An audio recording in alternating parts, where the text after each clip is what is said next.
আপনাদের সাথে লাইভটুকু করি। তো আজকে একটা দুঃখজনক ঘটনা হয়ে যায়। এই গরুটা আর ওই হলুদ গরুটা দুইটা হঠাৎ মারামারি লাগে গেছে। আমি লাইভ করার জন্য প্রস্তুতি নিচ্ছি এমন সময়। তো মাঠে মানুষের গরু তেমন একটা নাই, এই বছর আমাদের গরুই বেশি। তো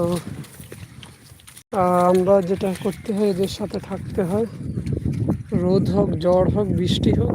কালকে দেখাইছিলাম যে আসলে কালকে আমার কোনো প্রস্তুতি ছিল না, যেহেতু এই বাতাসের মধ্যে ছাতা রাখা তো যায় না। তো সেজন্য এই যে বস্তা দিয়ে, এগুলো আমাদের খাবারের বস্তা, এগুলো দিয়ে আমরা একটা এই বৃষ্টি থেকে বাঁচার জন্য আমাদের বাসায় আমরা জোংরা বলি, তো ওটা বানিয়ে নিয়ে আসলাম।